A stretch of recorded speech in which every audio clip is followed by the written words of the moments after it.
As we get ready for Donald Trump's coming back to television at CPAC this weekend, we'll kick off with this question. Peter, are the Republicans now in a civil war?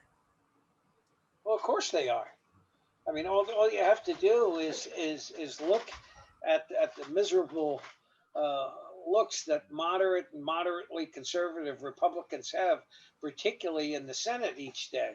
I mean, they are in a terrible bind, and that's why so many of them are retiring, because they really don't want to defend their philosophy and their home turf to Trumpers, and it's going to be a good bloodbath for 18 months, and I don't think there's much they can do about it.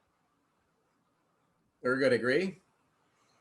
I do, in broad terms. I think on Sunday, what we're going to see from the stage is a reasonable effort at unity. I don't think they're going to be firing. I think there would be some oblique criticism up on stage, but nothing too direct.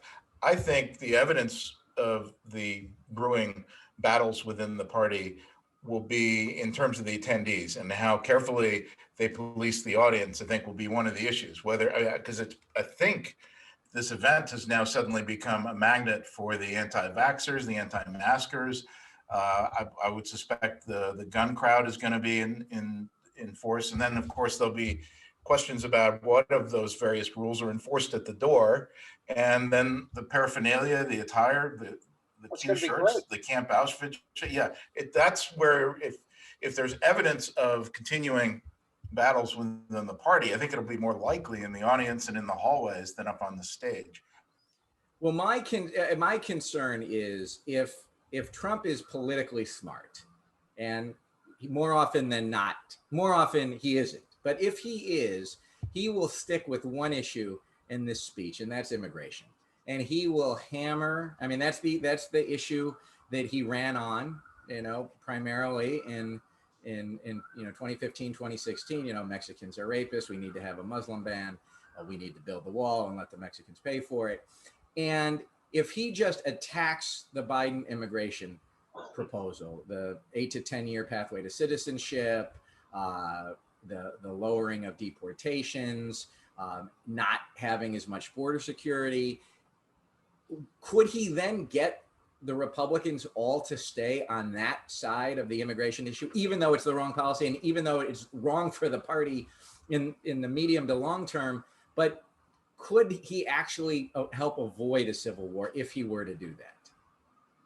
Well, I think that's a good issue for him. But I don't think that's going to be the only thing during his, and what's the over under on the length of his speech? About an hour 20, you think? That's not going to be the only topic. He's going to go after voter security. You've got Loeffler already announcing that she's going to form a super PAC to correct the record in Georgia. So I think you're not going to get away with him speaking for over an hour without him regurgitating his grievances about the voting process. Now, I don't know whether immigration and voting grievances are a 1-2 punch that works. Thurgood? Yeah, I do think, I agree with Steve that if he has the discipline, even for a brief period during that, I'm guessing you're right, 45 to 65, 70 minutes, to stick to one issue for part of it, I think that's his best move in terms of trying to hold his core supporters. But I do think what we're going to see is the classic contrast with what we saw this week from the Attorney General nominee, Judge Garland, who demonstrated all that's great about America and commitment to service and humility and stepping up and offering one's skills and talents for the common good. And what we're going to see on Sunday is the exact opposite of selfish behavior, defensive behavior. He clearly would like to, if not run again and win again for his own selfish reasons, he wants to keep this sort of idea alive, if for no other reason than to keep himself out of court as best he can and to try to restore his brand. I mean, that's the bulk of the message on Sunday. I just hope we get the whole grifter family up on the stage again.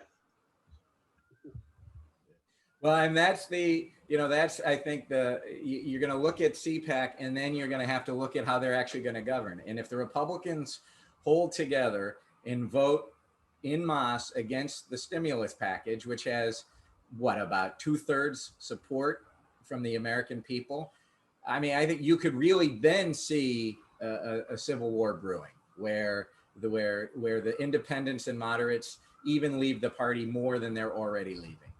So I think it could go either way, but my bet would be that they don't have the discipline to think through this strategically.